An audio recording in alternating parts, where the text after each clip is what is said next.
పంచ పరివర్తన్ రాష్ట్రీయ స్వయం సేవక్ సంఘ్ ప్రారంభించి 100 సంవత్సరాలు పూర్తయింది. ఈ సంస్థ 1925వ సంవత్సరం విజయదశమి రోజున ప్రారంభమైంది. 2020 సంవత్సరం విజయదశమి రోజుకు 100 సంవత్సరాలు పూర్తి చేసుకుని 101 సంవత్సరంలో ప్రవేశించింది. అంటే శత సంవత్సర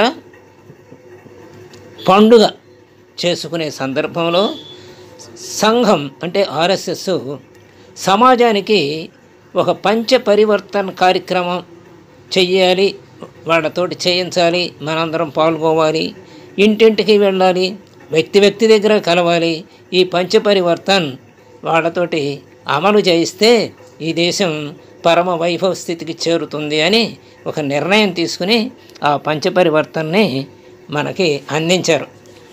అవి ఏమిటంటే కుటుంబ ప్రబోధన్ ఒకటి, రెండవది పర్యావరణం, మూడవది సామాజిక సమరసత, నాలుగవది స్వదేశీ, ఐదవది పౌర నియమాలు బాధ్యతలు. మొట్టమొదటిది కుటుంబ ప్రబోధన గురించి చూద్దాం.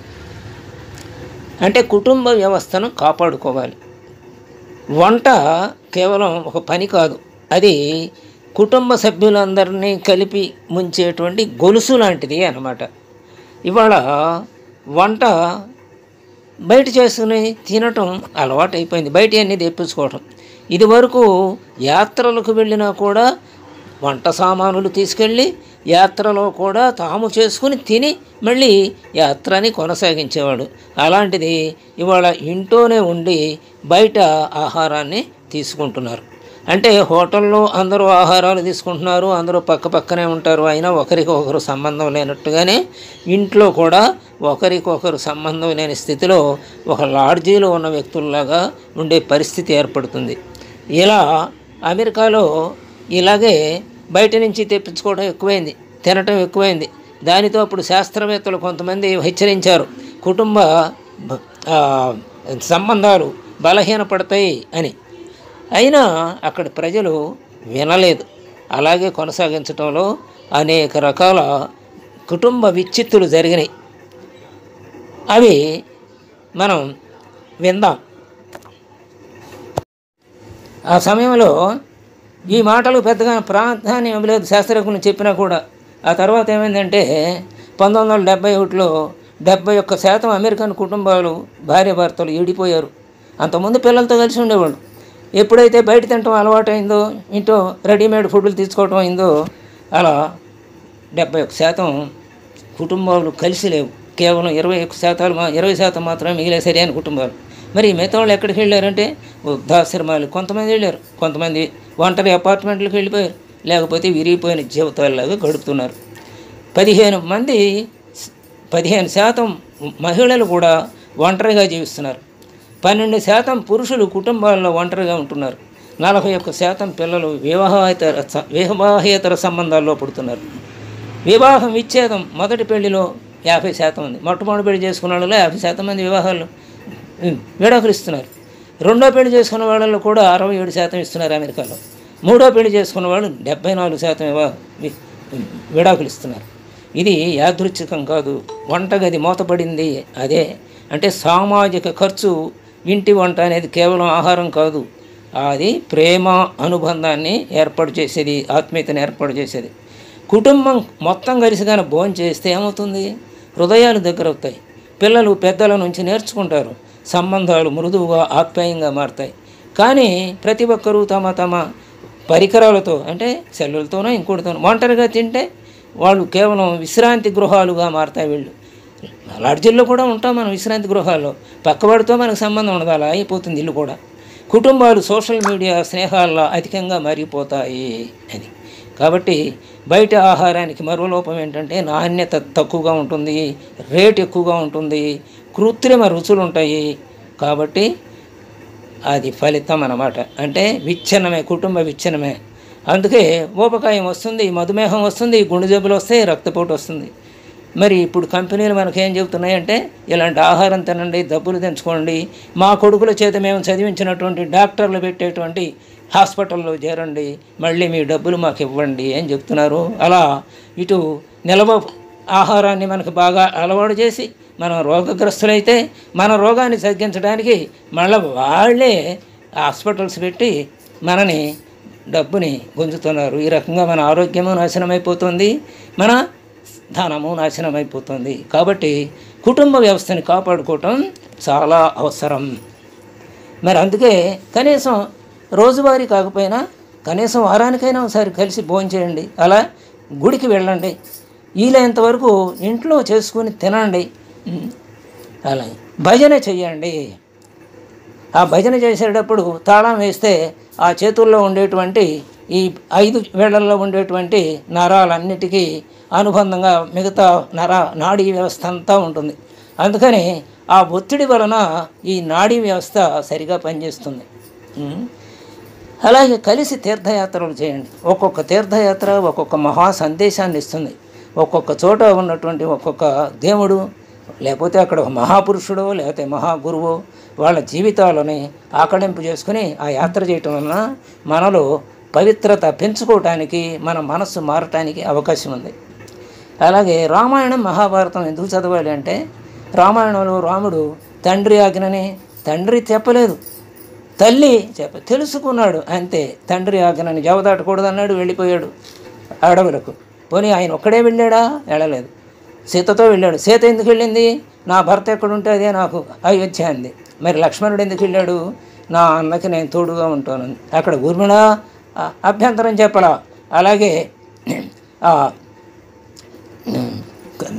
సుమిత్ర అడ్డం తల్లి అడ్డం చెప్పలా, భార్య అడ్డం చెప్పలా. చక్కగా తన సోదరుడు సేవ చేయటానికి వెళ్ళాడు. అంటే అందరూ కూడా ధర్మబద్ధులై తమ తమ కార్యాలను నిర్వహించడం వలన అంతటి ఈ ఘనకార్యాన్ని నిర్వహించి దుష్ట శక్తులను దునుమాడి చక్కగా లోకానికి మళ్ళీ శాంతిని కల్పించాడు రాముల వారు. అలా వృత్తులతో ఎలా ఉండాలో, మిగతా వాళ్ళతో ఎలా ఉండాలో, ఎవరెవరితో, తల్లితో, తండ్రితో, స్నేహితులతో, సోదరులతో, భార్యతో, అందరితో ఎలా ఉండాలో ఆయన తన జీవితంలో నడిపి చూపించాడు. కాబట్టి రామాయణం అన్నారు. కాలండి అలాంటి రామాయణాన్ని వినిపించాలి మనం.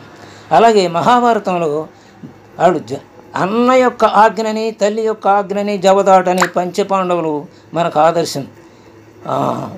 మరి మత్స్యంతరం కొట్టారు. మత్స్యంతరం కొట్టగానే ద్రౌపదిని తీసుకొచ్చారు. యథాప్రకారంగా భిక్ష తెచ్చాను అన్నారు. అందరూ పంచుకోండి అన్నది.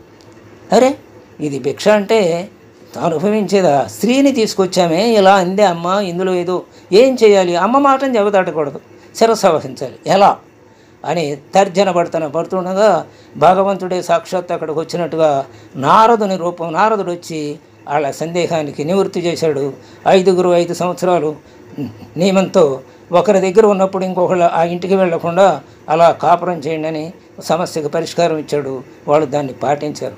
అలాగే మాయాజోతంలో ఓడి అరణ్యవాసానికి వెళ్ళినటువంటి ధర్మజుని ఇంకా పరిహాసం చేయటం కోసం తన పరివారంతో దుర్యోధనుడు వస్తే ఆ దుర్యోధనుడిని ఆ దారిలో అడవిలో గంధర్వుడు బంధించాడు. ఆ విషయం తెలుసుకుని కొంతమంది గూఢచారులు, కొంతమంది ధర్మరాజు దగ్గరికి వెళ్ళి మొరబెట్టుకుంటే ధర్మరాజు తన తమ్ముళ్ళని ఇద్దరిని వెళ్ళమంటే భీముని వెళ్ళనన్నాడు.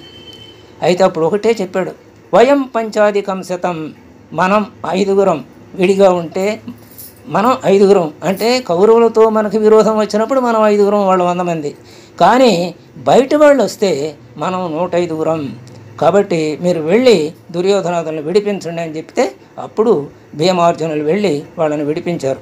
అంటే ఇంట్లో కూడా మనకి అప్పుడప్పుడు కొంచెం గొడవలు వస్తూ ఉంటాయి. భార్యతో భర్త, భర్తతో భార్య, కొడుకుతో తండ్రి, సహజం అది.